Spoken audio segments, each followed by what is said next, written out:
Plus two students, आज हम करेंगे आपके साथ अकाउंटेंसी में इंटरेस्ट ऑन कैपिटल के मेथड। जिस प्रकार से आपने सीखा था इंटरेस्ट ऑन ड्राइंग, उसी प्रकार से आगे सभी चैप्टर्स में इसकी जरूरत पड़ेगी आपको इंटरेस्ट ऑन कैपिटल की। तो आज आप इन मेथड्स को अच्छी तरह से समझिए और जो भी आपके क्वेश्चंस हैं उसमें एप्लीकेबल कीजिए।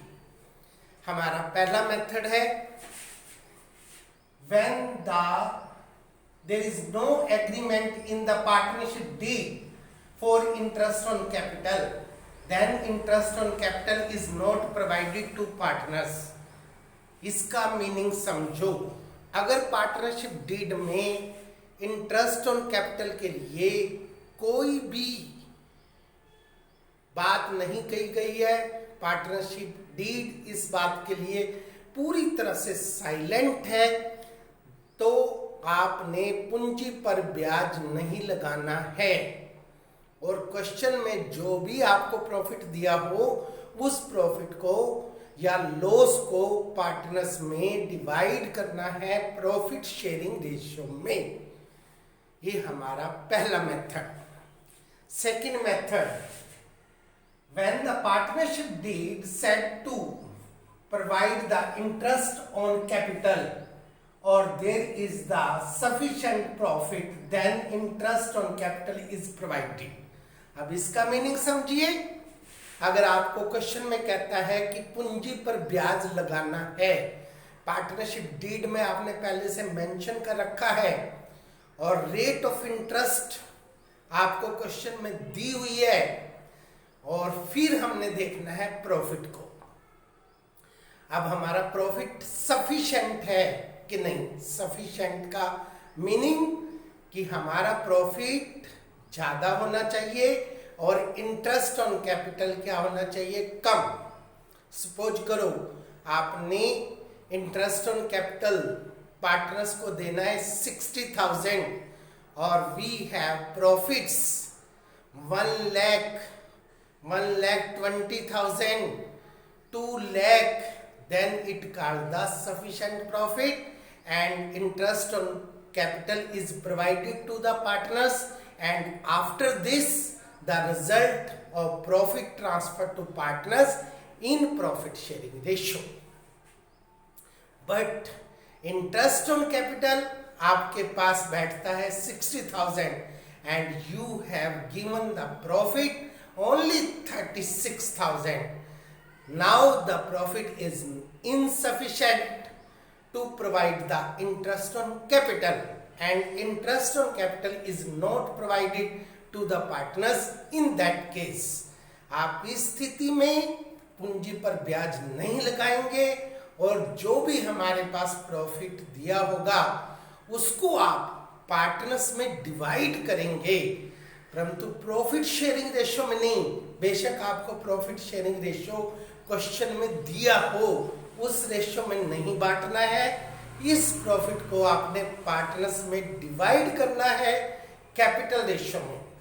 इस बात का विशेष ध्यान रखेंगे। दोबारा से बता रहा हूं मैं कि आपका पूंजी पर ब्याज 60,000 है और आपके पास प्रॉफिट 36,000 है। इंटरेस्ट ऑन कैपिटल नहीं दिया जाएगा और जो 36,000 है इसे पार्टनर्स में आप प्रॉफिट शेयरिंग रेशियो में नहीं बांटेंगे बल्कि कैपिटल रेशियो में बांटेंगे और यही आपका इंटरेस्ट ऑन कैपिटल कहलाएगा। अगला case, in the case of loss interest on capital is not provided. अगर क्वेश्चन में आपको लॉस दिया है और पार्टनरशिप डीड में कहा भी है कि पूंजी पर ब्याज लगाना है, तब भी आप पूंजी पर ब्याज नहीं लगाएंगे और लॉस को पार्टनर्स में डिवाइड करेंगे इन प्रॉफिट शेयरिंग रेशियो में। इसी प्रकार से अगर आपको पार्टनरशिप डीड कंपेल करता है इंटरेस्ट ऑन कैपिटल के लिए, तो आपने पूंजी पर ब्याज जरूर लगाना है, चाहे आपको रिजल्ट प्रॉफिट दिया हो चाहे आपको रिजल्ट लॉस दिया हो, चाहे आपका प्रॉफिट सफिशिएंट हो, चाहे आपका प्रॉफिट इनसफिशिएंट हो, चाहे आपका लॉस हो, हर हालत में पहले पूंजी पर ब्याज दिया जाएगा और ब्याज देने के बाद जो भी रिजल्ट निकलेगा, चाहे वो प्रॉफिट निकले, चाहे वो लॉस निकले, चाहे वो लॉस पहले से दिया हुआ है, इंटरेस्ट ऑन कैपिटल लगाने से आपका लॉस इंक्रीज हो जाए, उस सारे रिजल्ट्स को आपने पार्टनर्स में डिवाइड करना है और प्रॉफिट शेयरिंग रेशियो में डिवाइड करना है। तो आप इन बातों का ध्यान में रखकर पूंजी पर ब्याज लगाएंगे। और इंटरेस्ट ऑन कैपिटल लगाते समय सबसे विशेष बात बच्चों फिर से ध्यान रखनी है कि आपके पास कैपिटल ओपनिंग होनी चाहिए 1 अप्रैल वाली। अगर आपके पास 31 मार्च वाली कैपिटल है at the end of year, तो आप सबसे पहले उसे ओपनिंग कैपिटल में कन्वर्ट करेंगे। क्लोजिंग कैपिटल प्लस में ड्रॉइंग लेस डिस्ट्रीब्यूटेड प्रॉफिट्स। तो आप ओपनिंग कैपिटल में कन्वर्ट करने के बाद ही पूंजी पर ब्याज लगाएंगे। और यदि आपके पास कैपिटल फिक्स है तो कोई फर्क नहीं पड़ता, चाहे आपके पास 1 अप्रैल वाली कैपिटल हो, चाहे आपके पास 31 मार्च वाली कैपिटल हो, तो कैपिटल तो फिक्स है, तो उसमें ओपनिंग और क्लोजिंग दोनों क्या रहेंगी, सेम। इसी प्रकार से अगर आपकी कैपिटल में चेंज आ रहा है, जैसे आपने 1 अप्रैल को कैपिटल लगाई 6 लाख, फिर उसने 4 महीने बाद कैपिटल विड्रॉ कर ली, तो वो कैपिटल कितने महीने रही, फिर उसने इंट्रोड्यूस कर दी तो वो कैपिटल कितने महीने रही। तो ऐसे में आप उसे 1 महीने की कैपिटल बना लेंगे और उस पर ब्याज लगाएंगे।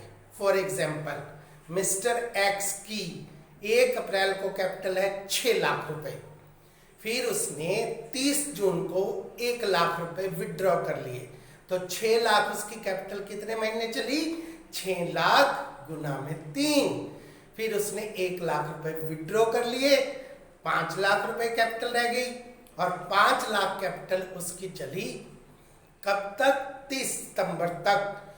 तो ये कैपिटल भी उसकी 3 महीने चली, तो 5 लाख को 3 से गुना करेंगे, फिर उसने 2 लाख रुपए इंट्रोड्यूस कर दिए, तो उसकी कैपिटल फिर से कितनी होगी, 7 लाख, और 7 लाख कैपिटल कितने महीने चली, 6 महीने, तो 7 लाख को 6 से गुना करेंगे।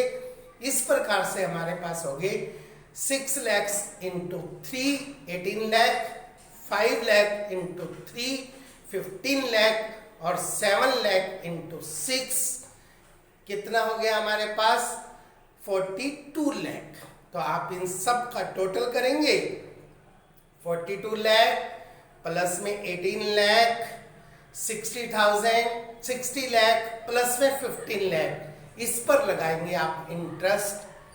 Rate of interest you have given 12% पर annum, तो आप ब्याज लगाएंगे 1 महीने का 1/12, 12/100।